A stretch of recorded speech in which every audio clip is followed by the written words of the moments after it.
Bonjour à tous, on se retrouve dans cette vidéo pour parler de statistiques. Faire une étude statistique constitue à étudier une série de données, par exemple une série de nombres. Sur cette série, on va étudier plusieurs caractéristiques qui vont nous permettre d'avoir une vision plus globale, plus résumée de l'ensemble de valeurs.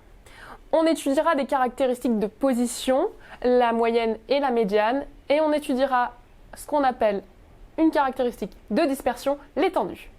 On va commencer tout de suite par étudier ce que c'est la moyenne d'une série statistique.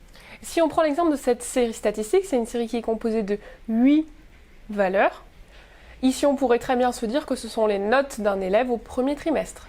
On dit que l'effectif du 15, c'est 2, puisque la valeur 15 est représentée 2 fois. L'effectif total de la série est de 8, puisqu'elle se compose de 8 valeurs. La moyenne est un nombre que l'on note x bar, généralement. Il s'agit de faire la somme des valeurs de la série divisée par l'effectif total. Ici 8, puisqu'il y a 8 valeurs dans la série. Sur la calculette, on fait attention de bien mettre des parenthèses autour de la somme avant de diviser par 8 si on tape le calcul en une fois. Sinon, on peut taper la somme en premier et ensuite demander un deuxième calcul avec la division par 8. 11,4 de moyenne signifie que si la personne avait eu les mêmes notes tout le trimestre, elle aurait eu 11,4 à chaque fois.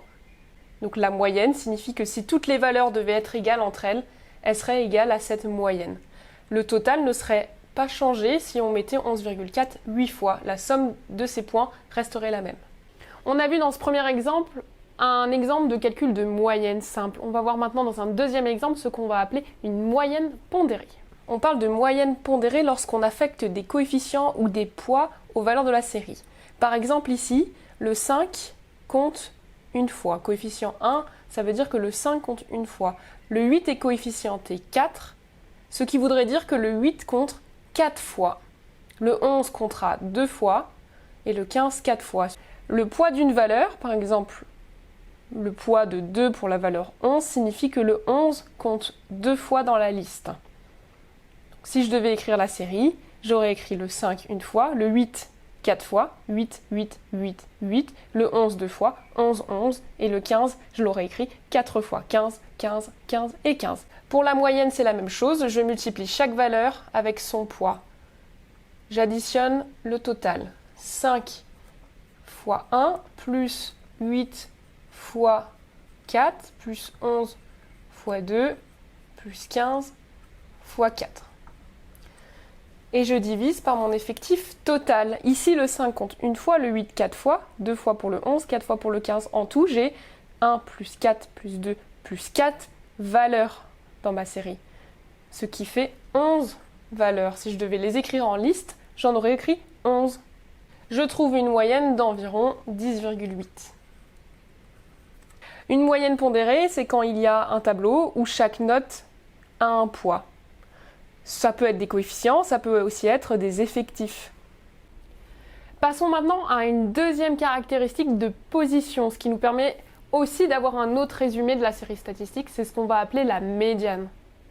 La médiane d'une série, c'est le milieu de la série, à condition que la série soit rangée dans l'ordre croissant, du plus petit au plus grand. Donc ici, on a bien rangé, on a bien ordonné la série.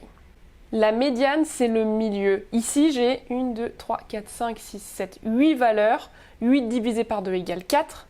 Je peux faire 2 paquets de 4. J'ai fait 2 paquets de 4. La valeur du milieu, elle est ici, entre 11 et 13. Il n'y a pas de valeur dans la série qui est au milieu. Par contre, on arrive facilement à deviner qu'entre 11 et 13, il y a 12. 12 est donc la médiane de cette série. La médiane n'est pas forcément une valeur qui appartenait à la série. Ici, il est facile d'observer qu'entre 11 et 13, il y a 12. Dans les cas où ce sera plus facile à calculer, il suffit d'additionner ces deux valeurs et de les diviser par 2. On fait la moyenne des deux valeurs centrales. Donc on ferait 11 plus 13 divisé par 2, qui ferait 12 dans les cas où c'est plus difficile à observer. Dans cet exemple-là, on avait un nombre pair de valeurs, on avait 8 valeurs. On va maintenant voir un exemple dans le cas où il y a un nombre impair de valeurs. Dans ce deuxième exemple, j'ai volontairement mis un nombre impair de valeurs. 1, 2, 3, 4, 5, 6, 7. 7 est un nombre impair. 7 divisé par 2 égale 3,5, donc je peux faire 2 paquets de 3. J'arrive facilement à trouver la valeur du milieu, la médiane ici, c'est 11. En résumé, quand il y a un nombre pair de valeurs, la médiane n'appartient pas à la série, il faut la chercher, alors que quand l'effectif est impair, la médiane appartient à la série.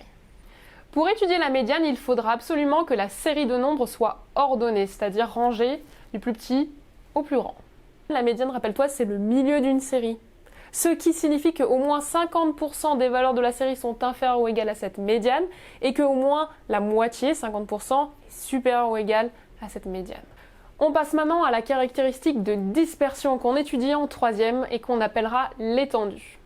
L'étendue, comme son nom l'indique, c'est pour savoir sur combien s'étend la série. Entre la plus grande valeur et la plus petite valeur, quel est l'écart. Donc l'étendue, c'est la soustraction, la différence entre la plus grande valeur moins la plus petite valeur. Si je reprends mon premier exemple, avec les notes 5, 8, 14, 14, 12, 15, 8 et 15, l'étendue, donc la plus grande des notes, c'était le 15, moins la plus petite de ces notes, c'était le 5. On trouve 10 comme étendue, ce qui signifie que ces notes s'étendent sur 10 points entre la meilleure et la plus petite. Voilà, j'espère que cette vidéo t'a aidé à mieux comprendre les statistiques en troisième. Si c'est le cas, n'hésite pas à t'abonner.